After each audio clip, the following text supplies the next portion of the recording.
Hi everybody, and welcome to this panel featuring this year's recipients of the campus's highest honour in teaching, the Distinguished Teaching Award. And it's the 59th award ceremony. It was the 59th award ceremony this year. The awards have been in place since the 1950s.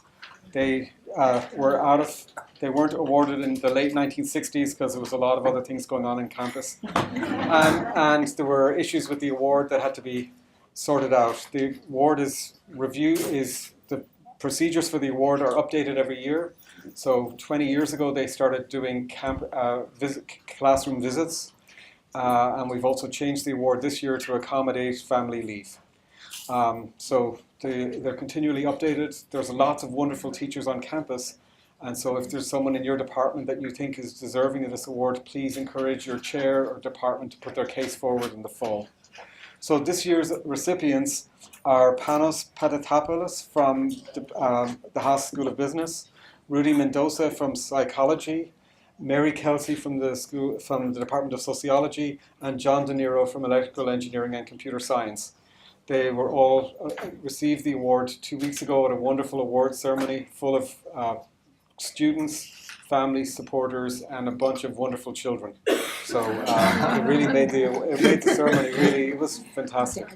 So without further ado, let me get started. And what I would like to do to start is just to ask each of them in turn to talk about their teaching experience on campus and what they do to try and make their classes special and attractive to students. So I'd like to start with Panos, and we'll continue from there. Thank you. Okay, so what do you want to know first? Well, so you started off, so Panos teaches financial information analysis in the Haas School of Business, and he has basically revived the class. It's packed now, it even has a waiting list. And so I would like, can you talk a little bit about that and the process how you did that? So I joined Berkeley Haas in 2010, and I remember my very first session. It was only one session of 20 students, and people were not very excited about financial analysis. So I realized it was my first semester was pretty depressing, as I was trying to sort of think how I should reorganize things so that I get people as excited as I am about financial education. So one of the challenges I had in my class was a drive excitement within a student population that was extremely diverse in terms of professional experience and academic background. So in my class, I have engineers, all kinds of engineers, software, hardware, bioengineers, I have lawyers, accountants, financial officers. So tremendous diversity and different expectations in terms of what they're looking for from financial analysis. So what I try to do in my class to drive excitement and engagement is basically reorganize financial analysis the way it was done on Berkeley Haas. And basically, I organize everything around two ideas. One is the idea of moving from analysis to synthesis. So this idea of moving from the specialized knowledge of a specific discipline to kind of synthesizing ideas from different disciplines. Of course, the challenge was that I had to be on top of ideas in different disciplines, right? Accounting, finance, economics, operations management. But at the same time, that kind of forced me to be better at my craft and forced me to look outside of my discipline. And that created opportunities for the students in terms of kind of, looking beyond finance and accounting. The second idea was this idea of moving from theory to practice, as opposed to just have a class that feels dry, more academic in nature. I try to instill the theory to my students, but also give opportunities for them to practice. And in terms of the practice, everything was organized around real-time, real-life cases. So I remember my first semester, many people from HBAs, they approached me to trying to sell cases, those Harvard Business School cases. And those cases, they give the question, right? And they give you all the information that is relevant for addressing the question. Being a young faculty member at the time, and that was 8 years ago, I didn't want to spend my time learning somebody else's case. So what I did is I created my own cases. And those cases were drawn based on news, things that were happening on the marketplace. So most of my cases are real-time, real-life cases, which implies that every semester I have to update my cases. And that's a challenge, because the refresh rate is very high, but at the same time, my students love the material I love the idea of relating theory to things that are happening at the marketplace in real time. So these are the two things, this idea of analysis, moving from analysis to synthesis, and from theory to practice, that I applied in practice, and that is driving student engagement and growth in terms of the number of students willing to participate. So I remember my first semester I had roughly 20 students. This year I had 2 sections of 75 students, which, for your standards, maybe still very small classrooms, but for Berkeley Haas standards, this is massive classrooms, because these are 150 MBA students with, many, many years of professional experience. So these are kind of the 2 things that are driving my efforts. Rudy, would you? Sure. So again, my name is Rudy Mendoza-Denton. I teach, I guess the course that I'm most well known for. I teach several other classes, but I teach a class, 167 American Cultures course, Prejudice and Stigma, and it's the topic is a little bit scary and emotion provoking for a lot of the students who come in. Some of the students come in reticent about learning about prejudice and sort of with this idea that they're going to be somehow blamed or reveal things about themselves that they or others are not going to like. Other students come in with a very activist mindset who want to change the world, and so it's a space that's really ripe for a lot of emotion, and it has to be so what I want to do is I just want to take care of the students. I think is my thing. The structure of the class is such that we talk about the psychology of prejudice, then we see a movie that's really heart-wrenching, and then we talk about stigma and the process of being the target of discrimination. The logic is that the talking about the psychology of prejudice, it's, we look at graphs and data and look at, sort of what people do, and it allows people to engage with the material without feeling like they themselves are being shown a light on or pointed to, at the same time that it allows people to sort of see that there are very stable effects around, for example, housing discrimination, or the frequency with which people from one group versus another are stopped by police, bias in job interviews, etc. And so people are kind of getting the message that the stuff is real, the stuff is happening, and it's a real concern where people sort of say, is this like I don't know that prejudice is a real thing, because many people don't see it or experience it in their real in their day-to-day lives, including, I might add, minority students themselves. So during the whole time I'm learning the students' names and putting myself out there, getting students' names wrong, sort of making myself vulnerable. That's a really important part of it, because it helps students see that I'm not out to get them, that I just try to be a human being.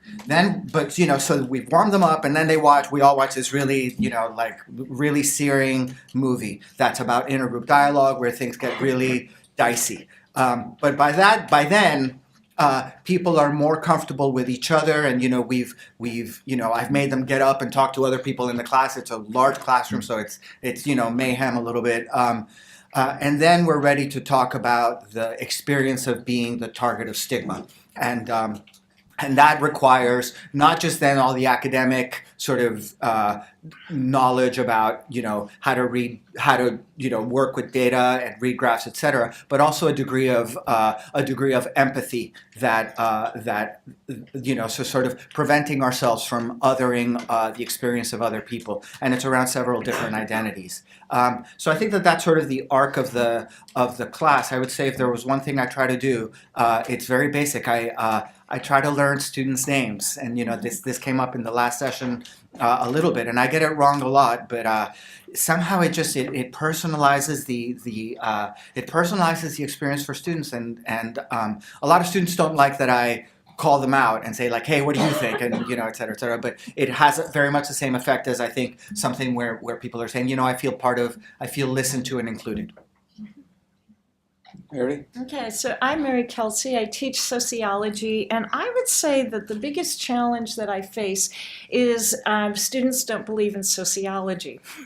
So the analogy I might use is, say, I'm a professor of forestry, and I have a classroom full of people who say, I don't believe in forests, I just believe in individual trees. And so my challenge is to get people to see that this bizarre discipline that I think is so powerful and transforming and important, and also political and dangerous, at least it could be, how this might be relevant to their lives and even to their very own personal lives.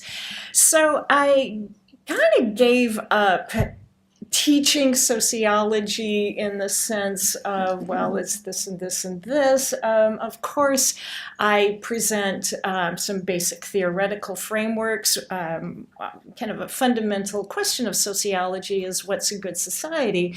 And our social theorists really don't agree amongst ourselves. And so I think this actually gives students a sense of freedom. It's like, well, if, Marx and Durkheim are battling it out over the future of capitalism, then, maybe there's some room for me to make an opinion because, we don't have an orthodoxy here.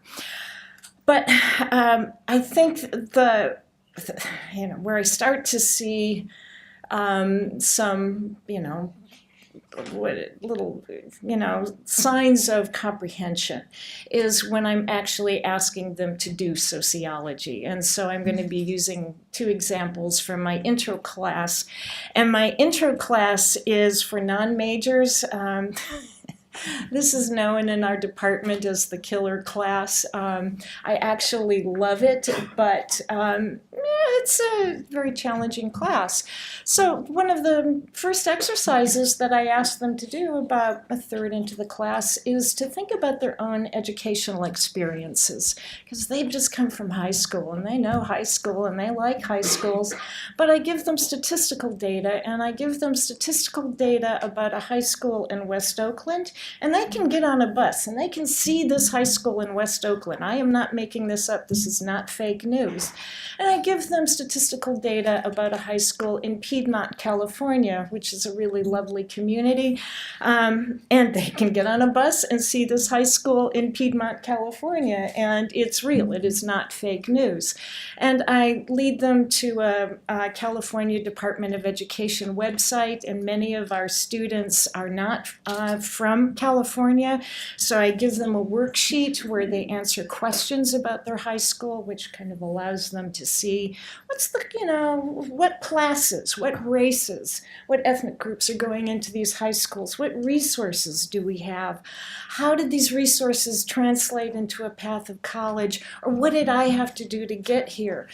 And we share this information. I use iClickers, I use heavily illustrated PowerPoints. I will sing and dance and stand on my head to get student attention, but they start to see, the communities that we come from are really different, and really different in terms of resources. And if I have a mantra for this class, it's that resources are good. If I have to use an embarrassing example about white privilege, hey, I use myself. And so I really agree with Rudy. Knowing students' names personalizes it. I adore my students. And I tell them that. I'm actually quite emotional when I teach from time to time. Introductory information might be that, at least once in this classroom I will probably tear up, and it might happen twice. If it doesn't happen at all, then I'm ready to retire.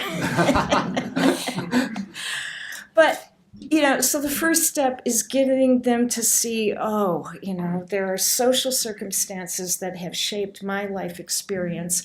And then I lead them through a research project where I give them data. They don't have to look this up. I often use Oakland Tech in Oakland, which is a diverse, kind of amazing high school, the best and the worst of education. So it really does a great job preparing some people and other kids get kind of caught in the cracks, etc. And we have a lot of evidence of differences in educational achievement based on race and class, statistical evidence. And so I say, okay, I get a librarian to come in. Here's Social Abstracts. It's a website. It gives you lots of scholarly articles. Here's Eric. This is a website on education. Lots of scholarly articles. Come up with a research question that interests you about some aspect of race class inequality, and this is an AC class, so we got to consider race ethnicity, but it's your question. Tell me what the scholars have said, and then tell me one thing that you would like to find out that the scholars have not said. Very practical, very concrete. I am not challenging their ideologies. I'm saying here's a statistically documented problem. Tell me about it. What do you know? And my God, they do it. So they write a research proposal, and they don't have to answer the questions, but they read scholarly articles, and they start to see the debates in the field, and they start to get a sense of, wow, this is kind of exciting. And I actually get Soc majors out of this class, so that's kind of what I do. Yeah. Thank you. Hi, I'm John DeNero. I teach computer science and data science. And I've spent most of my time teaching the intro computer science for majors and then the intro data science for the brand new major that we'll have in the fall. And so I started in computer science and I was handed like a perfect class already, which was very different from what you described. I mean, like the staff was already trained and had roles. All the homeworks and all the handouts were pre-bundled in a course reader that the students got on the first day. And the textbook was the best textbook ever written about computer science. And everything was done. And I got rid of the textbook and I got rid of the reader. And I kept the staff, though, because they were really good. And and I had a wonderful mentor, this guy named Brian Harvey, who taught here for many years, who built this perfect course. And one of the first things he did was post on his website a description of how I had broken everything. But then he also, even though as I was just like destroying the thing that he had built, he was extremely helpful in telling me how to do it. So one of the most amazing experiences I've had is to have someone who's done this for a long time help me work my way through it, even though I was a destructive force. Why did we make changes? Well, it's a sort of national issue to figure out how to get people excited about learning computer science, give them some basic computational literacy. I want to see that happen in Berkeley. We had lots of students who weren't participating or would find that it was difficult to engage in the discipline if they did sign up for a class. And so there have been multiple efforts here to improve that, and one of them has been just to redesign the first course for majors. So I guess what were the recipes or the guiding principles that I was focused on? One was to make sure that students really felt like they had built something amazing even in their first course, like they could point at some project they had constructed and feel really proud about that, feel a sense of accomplishment. That meant like having a high level of challenge, but also enough guidance that they would actually get to the end fairly reliably, and then they could like play around with whatever they had built. Second was about making sure that we didn't waste their time. In computer science in particular, it's easy just to like lose 7 hours staring at something that you're pretty sure should work but doesn't work, and you just don't know how to proceed. It's been part of the process, and people thought of it as kind of a rite of passage. Well, like, oh yeah, you spend an all-nighter like staring at this thing, and then you change one number, and then it works.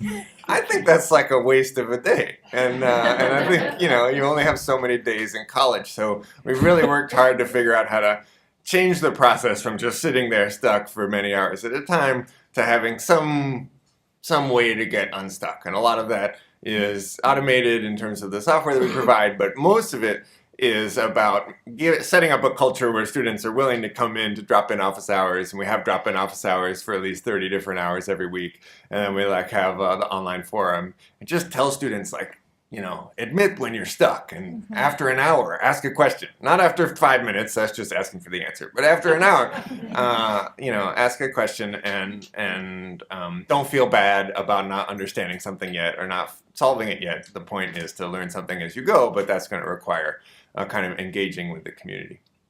So give them something to work toward. That's really a big deal. Make sure they're not wasting their time. They spend a lot of time on the course still, but I think we're trying to make it more and more productive.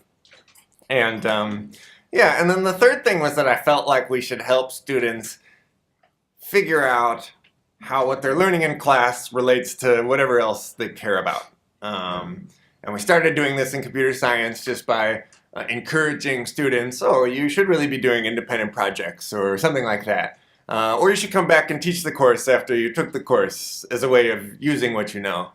We've continued that tradition even to a greater extreme in our Foundations of Data Science course, where we're talking about how techniques apply to real-world examples, and then regularly asking students to think about other examples, or take a seminar that shows how this connects to some other discipline. And I think that's kind of the key to engaging a pretty broad set of students in technical education, not just the ones who knew they wanted to study computer science when they were 12, but the ones who might need to know this for whatever else they want to do, is to build some sort of bridge, or at least some encouragement to take what they're learning in the classroom and connect it with something they care about. Thank you. So the other one thing I noticed, so we, as the committee members, the Committee on Teaching, we visit classrooms as part of the selection process. And it's very interesting to visit. It's very interesting to be in a student's seat in a classroom. Like, it's much easier to stand up there and talk for 2 hours straight, but it's much more difficult to listen for 2 hours. And it also forces you, I find it forces me to rethink about my teaching. And one of the things I noticed is, like, I know Rudy works on remembering names. Panos' classroom has name tags there. There's a name tag on your seat. Mary and John's classes are so big that there's it's just a sea of people. So I was wondering, how do you encourage questions from students? Because I noticed in my own class, and I teach engineering, which is my class is 80% men and 20% women, and I would say when I ask questions, it's probably 2 women who answer and 5 men who answer most of the questions. And so you're trying to get other students to answer, but you can cold call them, you can do all these different things, but somehow I've never found a way to get more people to answer questions that's effective. So do you have any techniques you could share with us for this? Yeah, I can start. So that was a challenge, especially in the early years of my teaching. So there is 2 things that I do. During the first session, I set expectations. So I communicate to my students that either you will volunteer or you will be volunteered. So I use cold calling on a regular basis. If people don't want to participate in that session for whatever reason, they have to let me know, in advance. But if you show up in class, I assume that you're well prepared, you've done the readings, you work on the cases, the exercises, and you come to class because you want to sort of be part of a constructive discussion. So if people don't raise their hands, then I will call people. If I see hesitation, in a sense, kind of people are kind of zoning out and they're not very engaged, what I do is if I ask a question, there's no hands up in the air, I ask people to discuss with each other. So I give them some time. I'm like, okay, discuss with each other. And as they discuss with each other, what I do is I walk around the classroom and I listen to their conversations and I ask them questions. So then, depending on the nature of the question, how hard or easy it is, I give them different amounts of time.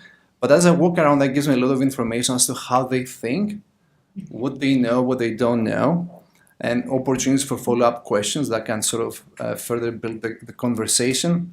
So then I go back and I call people, but this is kind of almost lukewarm calling, because I know who has the answer. So people who don't participate and tend to be shy, if I know that they have the answer, I would call them, and they would feel great because they will give the right answer. and that kind of changes the dynamics during the semester. So those people that used to be shy, now they tend to participate more. Another thing that I do with people that are less likely to participate, I try to close the distance, so I get closer to them physically. Because what I realize as I get closer to someone, they tend to focus more on me, and they forget about people around me, right? So they're more likely to sort of raise their hands or make eye contact. When they make eye contact, I can start the conversation, and sort of I close the distance. And when I want them to kind of stop, I kind of sort of start walking away. So as I gradually drift away from them, they start realize that I'm not the only one in the classroom, and they kind of stop. So it's amazing. So I think closing the distance with the students, this idea of if nobody participates, give them some time to process the question, discuss with each other, working around the classroom and sort of searching for information and clues from the students. And this idea of setting the expectations since session one, the beginning of session one, in terms of cold calling, has been very beneficial for me. Yeah. That's a wonderful idea. Try it out. I will, actually. This afternoon. 1 o'clock, yes. Rudy? I think in a large lecture format, it really helps to ask students questions and let them discuss with each other. And you got to do it on the first day so they get used to it. Then you got to kind of do it every day. And what I find is it's helpful to alternate between kind of straightforward questions that are more about listening comprehension and some really tough ones. But I don't just throw them, out there in the cold with and shake their confidence. Instead, I say, like, this one's tough. But talk about it anyway. You might make some progress.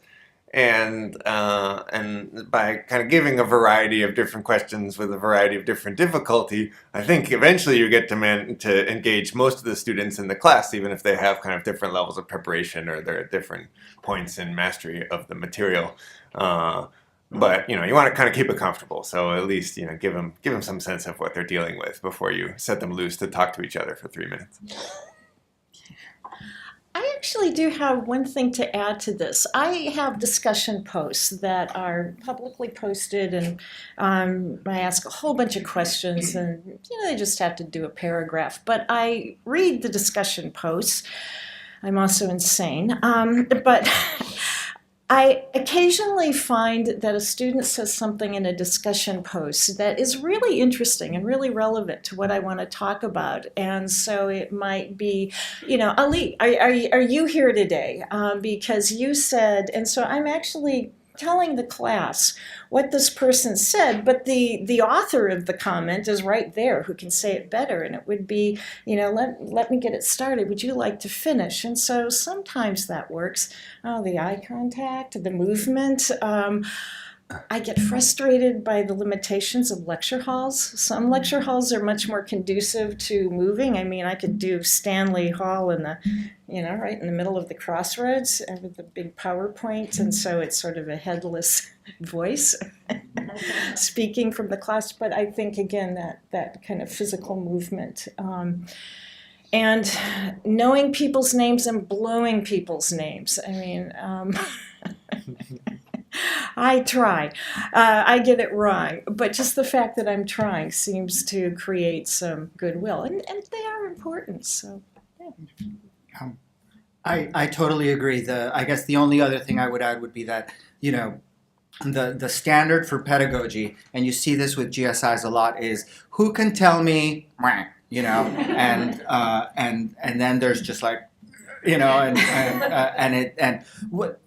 that just doesn't work. So I have the advantage of being able to say there's this thing called diffusion of responsibility, which is that unless you point at someone, unless you personalize, it's not going to happen. So I just skip all of it, and I say, what do you think? And then what's your name? And that's the first step of learning the name. The only thing I would add is that then I rephrase, repeat, re something, right, or bring it up later. So that's it. Oh, and then and then Annabelle reminded us of X, Y, and Z. And you bring it up later, and then that communicates that I heard you're an individual. And pretty soon you get a different feel of the classroom. So it's not just a who can tell me wah, but it's an interpersonal bonding mechanism. Can I add something in terms of eliciting class participation? I have a lot of bonus class participation exercises or mini assignments in my class that are bonus, so they're not required, but everybody does them because they're pretty competitive with each other. So it's a good equilibrium. But like one of the bonus assignments that I give is sort of try to search for news articles and events that are currently happening that relate to the prior session. So people are searching for news articles and they bring them to class, and then we start the class with a recap of last week's session and things that happened during the week that relate to what we did last week. And that's been extremely helpful in terms of driving engagement. And everybody does it, although it's a bonus exercise. But you have to kind of instigate this competitive spirit.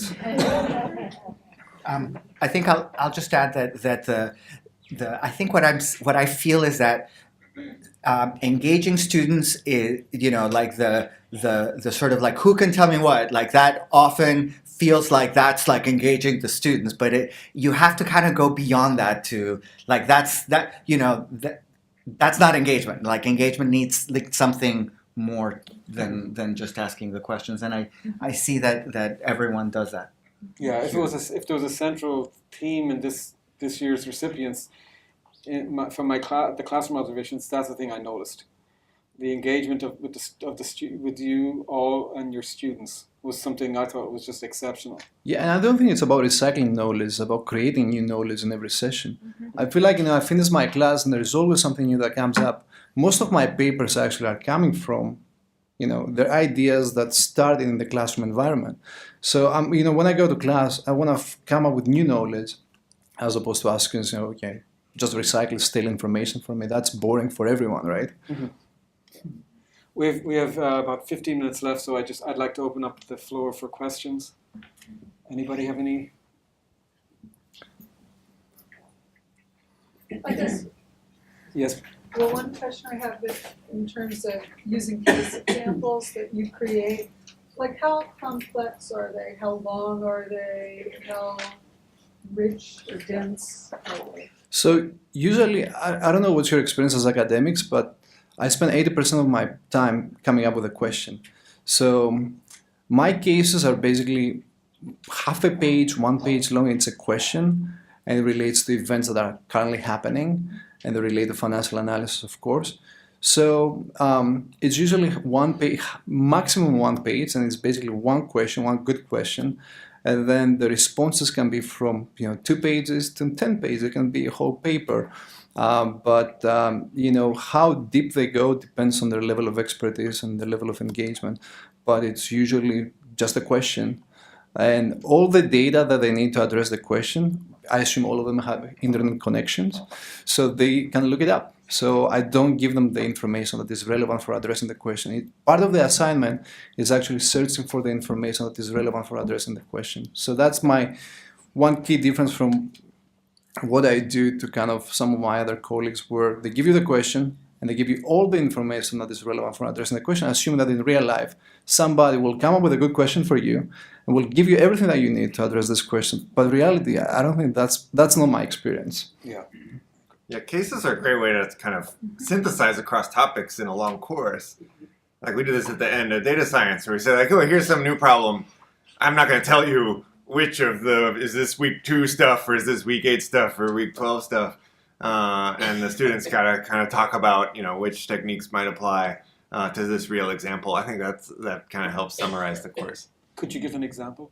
Yeah, so we actually studied whether there was an association between students who participated in tutoring and their exam scores in a computer science course. Like, does it matter whether you go to tutoring every week? Well, we didn't do a controlled study, so we can't really tell whether the tutoring matters. But we can at least figure out whether there's some sort of association, or whether the population of people who get tutored looks nothing like the population who didn't. Well, but then you have to deal with the fact that different people decide to get tutored based on how they did on their first exam. And what do you do to kind of account for that? And here's a big table. Okay, go. And then the students think about like, oh, I know how to do this, and I know linear regression now, maybe that applies, and I know these other things, maybe that applies, and there's a hypothesis test here, or something to measure, and then I asked another series of questions, and it turned into a whole lecture where basically like we ended up, as I would do it, having talked to better statisticians than myself about how to do it right, and so we ended up kind of in the right place, but by just piecing together different snippets of the course, different topics. And Panos, just before we move on to Alex, I know you have a question. Could you give an example of the case study that you're talking about? Yeah, I mean, it's happening actually because it's due in a week from now. So I don't have a final exam in my class. I've replaced the final exam with a final individual project, which is a real-time analysis of a real company. So one of the companies we cover now is Spotify. And again, you know, the papers that the students will turn in will be probably 30 pages long, but the assignment itself is basically half page. It's analyze in real time Spotify, try to identify the value of the company and compare it to the current price per share, and build a strategy based on that. And it combines everything that we did over the semester. I don't have to specify exactly what tools they should use. More creative students will use more, you know, the tools in a more creative way, or more of the tools. Those who are less creative, less so. But that's one example of a project that is not too much information, a good question, and then people can combine ideas from the entire semester. And I don't even have the answer to the question yet, so I'm looking forward to the reports. I was hoping you'd tell us if we should short or go long. Yeah, so no. Alex? This may apply most to Rudy and Mary. What do you do if a student comment in class is potentially offensive to other students, or, you know, they say something insensitive or just misguided, and do you deal with it yourself, or do you hope the class would be self-correcting, or how do you deal with those kinds of comments? Okay, I get this a lot. And oftentimes, and fortunately, I can say the number of times in which students have been really offensive is very small. I mean, they're in Berkeley, they're in a sociology class, I give the grades. So there's a little bit of control there, but they do repeat things that they have heard in the media. And so what I would say is, so-and-so is saying something that we will hear. You know, let's acknowledge this. This is something that, you know, when you go out in life, other people are going to say these things. So how might we respond? You know, maybe what's behind this? What are the assumptions? You know, so there's a way of putting the idea in the box and then asking people to you know, respond to that. And we have discussions about how do we have respectful disagreements. And I think that's important. But I think it's really important not to humiliate students. And when students give the wrong answer, I often say, well, you know, this is a start. Thank you for getting us started. Would anyone like to add to that? Because, you know, it's 300 people. It's scary. And then to say the wrong answer in front of 300 people and to be humiliated, I mean, I've lost that student forever. Whereas, you know, I appreciate your courage for speaking. Thank you. I would say almost verbatim the answer. I think maybe the other one, like when it gets, and I don't have a lot of, like I haven't had, I don't think I've ever had an experience where somebody says something really, really atrocious, like really atrocious. But people say a lot of potentially hurtful things. And I think the one place where I differ is I take over. Okay. And I take over and I say, well, you know, like I might not frame it that way, et cetera, you know, so I make it about the comment. I do put it in a box, but I think I tend not to, like, what do we think of this instead? But everything that Mary says, which is that I acknowledge the comment. I even say thank you for getting us started in the conversation. But here's the problem with that thing. And so I think the key is that I've learned really the difficulty and importance of, if you're going to get derailed in a class, you know, and your class plan goes out the window, it's going to go out and it's okay, you know. And sometimes it happens both with the interesting, provocative things as well as the negative comments. I think the other thing that I do is like I find myself, even just now, I was finding like I'm looking at Richard looking at how he's like, he was going to her like this, and he's looking all proud like of us and stuff. But I find myself doing that, like, how are people like reacting and responding in the class? So afterwards, if I see students, coming in, like I check in with them after class. So oftentimes that management happens after class. That just happened to me last week. Somebody said something where they said, basically they were delegitimizing an experience of students of color as optional, or it sounded kind of that way. And then I said, I'm not sure I would frame it that way. And I checked in with her to make sure she was okay, because she didn't, she wasn't trying to be offensive, but she was taking a default majority kind of perspective. Does that make sense? And then I checked in with a couple of my students of color. So. Yes, please. Sometimes I run out of time to do everything I wanted to do in class. And I was wondering if you have any thoughts or comments about that. Because sometimes I think it's a little bit, students find if I've written it up on the agenda on the board and we didn't get to this, students sometimes get a little bit disturbed about that and maybe even critical about time management, etc. But my thing is I want to be flexible and I want to follow what's great, what's going on in the class. If something really good is happening, I teach a lot of ethics courses, so I will omit something at the end. But what are your thoughts? I would tell them that sometimes we're just not going to get to the end. Yeah. Live with it. Yeah, just talking really fast for the last 5 minutes doesn't work. I've tried that. But you think it does work. Feels great. Now you tell. I think acknowledging what's going to happen with that material is pretty helpful. Yeah. So just saying like, oh, we're going to talk about this next time, or oh, we're just not going to talk about this is one way to go. It'll be on the final. We don't have time to talk about it. Got a book. Can I add something to that? So at the beginning of each session, I have the agenda for the session, and the last 2 points that I might cover or may not cover, depending on the time. No, I call it bonus material. So if we get to it, it's a bonus. If we don't get to it, it's fine, because it's a bonus anyways, and then I cover it the next week. Another thing I did to sort of save time is I've created sort of mechanical tasks and sort of going through spreadsheets and all that. I've created videos for them to watch before they come to us.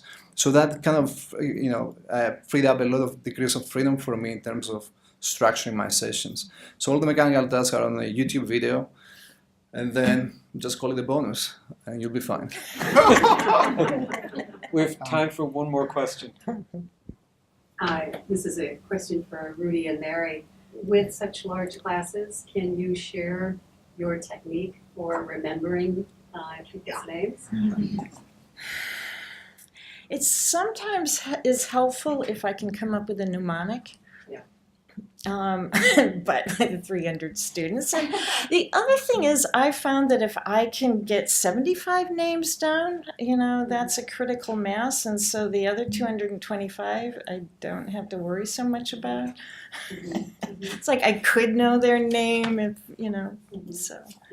You're better at this than I am. No. The fact that I advertise it doesn't mean that I'm better. I actually use that because I will often confuse the blonde woman X for other blonde woman X, and then it's like mortifying, and and so there's a whole sort of joke. This year, as a matter of fact, I kept calling somebody Justin, even though his name was like Julian, and it kind of became this running joke where like I would, so there's this funny, but to your I feel like we're channeling each other, but I also look at the photos in the B space before I of course like they don't look at all like but,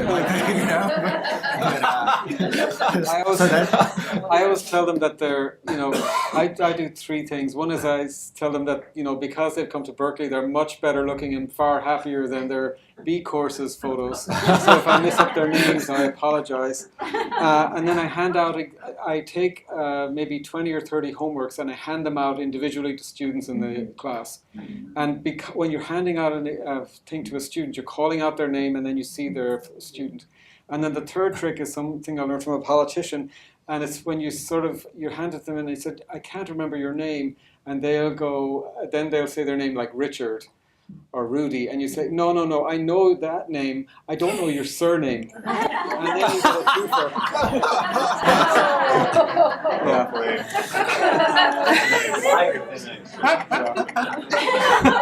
So it's time to say goodbye. Yeah, time to go. Panos, I can't remember your last name. Actually, But I would like to thank Richard and Melanie and Jean for organizing these wonderful events. And please join me in thanking our 4 wonderful recipients.